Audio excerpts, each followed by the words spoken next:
Tommy Lee Jones's 2014 film, The Homesman, is not a Western in the traditional sense. It is an anti-Western. The plot is deceptively simple. In the Nebraska Territory of the 1850s, three women, Arabella Sowers, Gross Venzen, and Thielen Belknap, have been driven insane by the relentless hardship of frontier life. One has lost 3 children to diphtheria in a single week. Another is catatonic from sexual and emotional abuse. The third drowned her own baby after her husband abandoned them.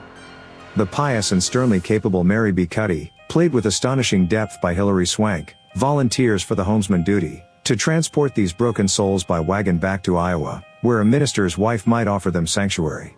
Knowing she cannot make the perilous journey alone, she essentially bails a claim-jumping, course drifter named George Briggs, Tommy Lee Jones in his grizzled prime, out of being lynched.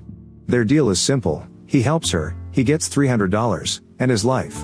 This is the engine of the film, a grim caravan crossing a sea of dead grass, carrying a cargo of human wreckage. The journey is the story. And it is here that the film's most interesting themes emerge. First, and most powerfully, is the theme of female suffering erased from history. The West was won on the backs of men, but it was endured, often tragically, by women. The film forces us to look directly at their pain, which is not glamorous or noble. It is ugly, visceral, and deeply uncomfortable. These women aren't side plots, they are the entire point. They are the ghostly, wailing conscience of the frontier. Second is the transactional nature of decency. Briggs is not a good man. He is self-interested, cowardly at times, and motivated solely by money and whiskey. His moral awakening is not a grand redemption, but a slow, grudging accretion of duty. He doesn't do the right thing because it's right, he does it because, piece by piece, he is shamed into it by Cuddy's unyielding integrity. Their relationship is the film's fascinating core, a tense, grudging respect between two utterly different kinds of strength. Which brings us to the performances, which are uniformly exceptional. Hilary Swank is a revelation.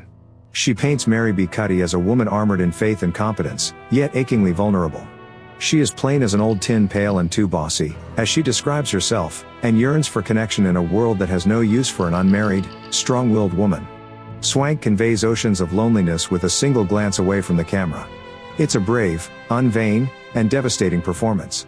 Tommy Lee Jones as Briggs is, well, everything you'd expect and more. He's a cantankerous force of nature, all grunts and gravelly wit. But Jones, who also co-wrote and directed, finds the flickers of humanity beneath the grime. His comedy is pitch black and provides the film's only, much-needed, moments of levity. But he never lets you forget that Briggs is, at heart, a survivor, and survivors are often not heroes. The supporting cast is a parade of brilliant, haunting cameos. Grace Gummer, Miranda Otto, and especially Sonia Richter are heartbreaking as the three women. They don't have lines, they have symptoms. Their performances are physical and terrifyingly authentic. Meryl Streep's late film appearance, while brief, serves as a crucial tonal shift, a moment of civilized, gentle hypocrisy that highlights the raw truth of the journey we've just witnessed. The Homesman is a difficult, demanding, and essential film. It is a eulogy for the women the history books forgot and a cold-eyed examination of the difference between being good and simply being not evil. It features career-best work from Hilary Swank and a masterfully grizzled turn from Tommy Lee Jones, both as an actor and a director. It is not a film you enjoy. It is a film you endure, you respect, and you absorb.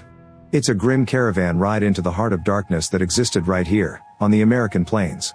And its haunting, sorrowful melody stays with you long after the credits have rolled.